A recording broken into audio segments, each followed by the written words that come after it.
ഈ ജൂബിലി വർഷത്തിൽ റോമിൽ ലോകത്തിന്റെ വിവിധ ഭാഗങ്ങളിൽ നിന്നും അനേകം മേഖലയിലുള്ള ജൂബിലികൾക്കാണ് ആൾക്കാരിവിടെ വരുന്നത്. പ്രത്യേകിച്ച് ഈ വർഷം 24-ാം തീയതി ഏപ്രിൽ 24-ാം തീയതി മുതൽ 27-ാം തീയതി വരെ റോമിൽ യുവജനത്തിന്റെ ജൂബിലി വർഷം നടക്കുകയാണ്. ലോകത്തിന്റെ വിവിധ ഭാഗങ്ങളിൽ നിന്നും യുവജനങ്ങൾ ഇവിടെ എത്തിച്ചേർന്നിട്ടുണ്ട്. പ്രത്യേകിച്ച് ഇറ്റലിയിലെ ടൊറീനോയിൽ നിന്നും വന്നിരിക്കുന്ന യുവജനങ്ങളെ ഞങ്ങൾ ഇവിടെ വെച്ച് പരിചയപ്പെട്ടു.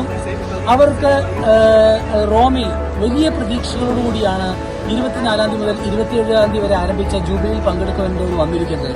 അതിനിടയിലാണ് അപ്രതീക്ഷിതമായ മാർപ്പാപ്പയുടെ ദേഹവിയോഗം സംഭവിച്ചത്. നമുക്ക് അവരുടെ പ്രതീക്ഷകളെക്കുറിച്ചും ഈ സാഹചര്യത്തിൽ അവർ കടന്നുപോയ മാനസിക അവസ്ഥകളെക്കുറിച്ചും നമ്മളുടെ ഗുഡ്നസ് ടെലിവിഷന്റെ പ്രേക്ഷകരോട് അവർ ഇപ്പോൾ സംസാരിക്കുന്നതാണ്. Allora, come sapete, quando avete sentito se Giubilei di adolescenti, siete molto felici veramente per incontrare Papa Francesco e tutto questo. Allora adesso avete un'altra notizia.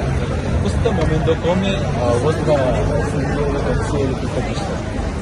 Che Papa Francesco è morto, eravamo molto dispiaciuti, molto tristi, perché Papa Francesco era un'entità importantissima per l'Italia e una persona ormai amata da tutti e importante per tutta l'Italia.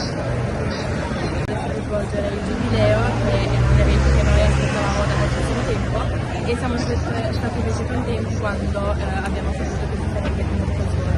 അവർ പറയുന്നതാണ്, അവരാദ്യം പരിശുദ്ധ പിതാവുമായി കൂടിക്കാഴ്ച നടത്തുവാനുള്ള അവസരമുണ്ടെന്ന് അറിഞ്ഞപ്പോൾ കൗമാരക്കാരുടെ ജൂബിലിയിൽ വളരെ സന്തോഷത്തോടെയാണ് അവർ ഈ വാർത്ത അറിഞ്ഞതും അതിനുവേണ്ടി രജിസ്റ്റർ ചെയ്തതൊക്കെയാണ്. പക്ഷെ പരിശുദ്ധ പിതാവിന്റെ വിയോഗത്തെക്കുറിച്ച് അറിഞ്ഞപ്പോൾ അവർക്ക് ഭയങ്കര വിഷമമുണ്ടായിരുന്നു. കാരണം പരിശുദ്ധാവ് ഇറ്റലിയിലെ എല്ലാ യങ്സ്റ്റേഴ്സിനും അല്ലെങ്കിൽ ലോകത്തിലുള്ള മൊത്തം യങ്സ്റ്റേഴ്സിനും ഒത്തിരിയേറെ ഇൻസ്പിറേഷനും സന്തോഷമൊക്കെ കൊടുക്കുന്ന അവർ പറയുന്നു. അതുകൊണ്ട് തീർച്ചയായും വളരെ ദുഃഖത്തോടു കൂടി തന്നെയാണ് അവരിത് ഇവിടെ എത്തിയിരിക്കുന്നത്. എന്നിരുന്നാൽ തന്നെയും പരിശുദ്ധ പിതാവിന്റെ പുനറിൽ പങ്കുകൊടുക്കാൻ അവർക്ക് സാധിക്കുന്നു എന്നോർത്ത് അവർക്ക് ആത്മസംതൃപ്തി ഉണ്ടെന്നും കൂടെ അവർ പറയുന്നുണ്ട് നമ്മളോട്.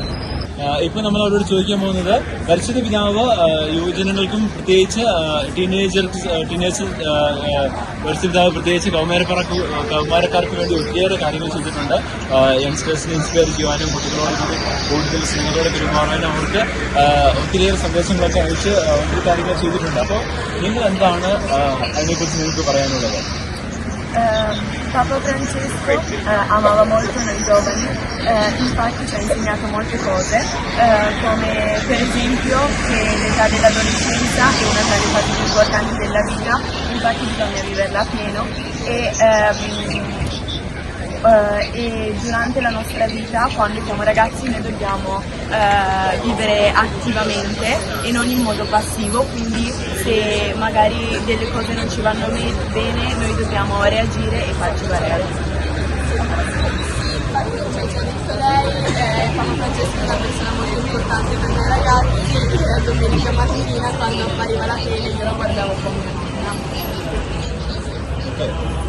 പരിശുദ്ധാവ് വളരെ പ്രധാനപ്പെട്ട ആളാണ്. പ്രത്യേകിച്ച് ഇവർ പറയുന്നത്, ഈ കൊച്ചു നമ്മളോട് പറയുന്നത്, എല്ലാ ഞായറാഴ്ചയും രാവിലെ കേൾക്കുമ്പോൾ പരിശുദ്ധാവിന്റെ സന്ദേശവും കുർബാനയൊക്കെ ഇവർ കാണുമെന്ന് പറയുന്നു. അതുപോലെ തന്നെ ഈ കുട്ടി നമ്മളോട് പറയുകയുണ്ടായി, പരിശുദ്ധാവ് പറഞ്ഞത് കൗമാരക്കാരോട് പറഞ്ഞു, നിങ്ങൾ ജീവിതം അതിന്റെ പൂർണ്ണതയിൽ ആസ്വദിക്കണം.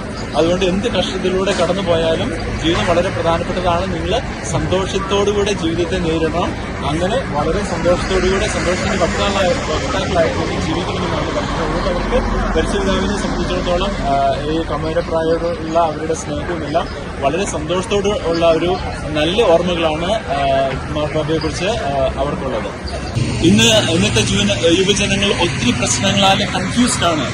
സഭയിൽ നിന്ന് അകന്നു പോകുന്നു, വിശ്വാസത്തിൽ നിന്ന് അകന്നു പോകുന്നു, മദ്യം, മയക്കുമരുന്ന്, അങ്ങനെ പല കാര്യങ്ങൾക്ക് ഇവർ അടിമപ്പെട്ടു പോവുകയാണ്.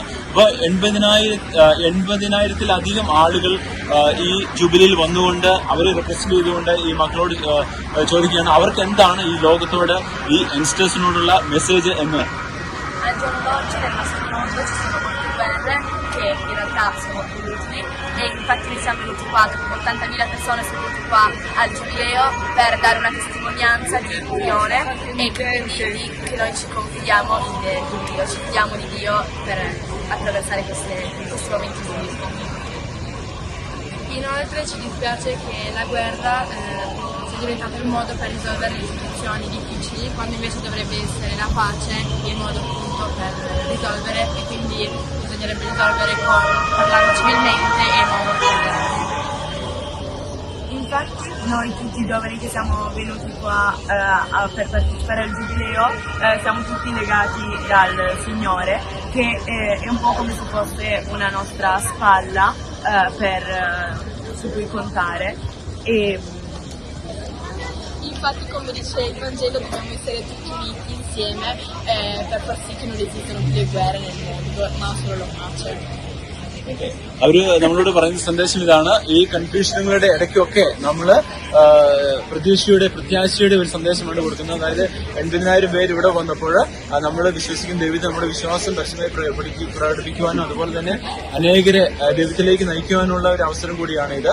അതുകൊണ്ട് ഇവര് വിശ്വാസത്തിന്റെ സാക്ഷികളായിട്ടാണ് ഇവിടെ നിൽക്കുന്നത്. അതോടൊപ്പം തന്നെ ഈ യുദ്ധത്തിനും അങ്ങനെയുള്ള അവസ്ഥയിലൂടെ കടന്നു പോകുമ്പോൾ സമാധാനത്തിന്റെ വക്താക്കളാകുവാനും അങ്ങനെ പ്രതീക്ഷയുടെയും പ്രത്യാശയുടെയും സുവിശേഷത്തിന്റെ വക്താക്കളാകുവാനും വേണ്ടി ആണ് അവരിവിടെ സാക്ഷ്യം വഹിക്കാൻ എത്തിയിരിക്കുന്നുള്ള ഒരു സന്തോഷത്തിന്റെ പ്രത്യാശയുടെ മെസ്സേജാണ് അവർക്ക് ഗുഡ് ന്യൂസ് ചാനലിലൂടെ പറയാനുള്ളത്. ടൊറീനോയിൽ നിന്നും Lucrezia, Alice, Anna e Fiammetta.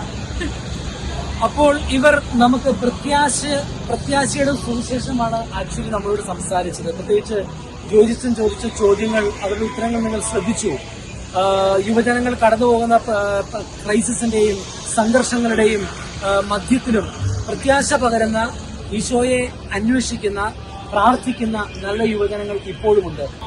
നമുക്ക് ഇതിന് നന്ദി പറയാൻ ഇവരെയോർത്ത് ഇവരിൽ നിന്നും ധാരാളം ദൈവവിളികൾ തിരുസഭയിൽ ഉണ്ടാകട്ടെ എന്ന് കൂടി നമുക്ക് പ്രാർത്ഥിക്കാം. മേരി മജോര ബസിലിക്കയിൽ നിന്നും ഗുഡ്നസ് ടെലിവിഷന് വേണ്ടി ഫാദർ ജോജി പോളിനോടൊപ്പം ഫാദർ ജോബി പോൾ.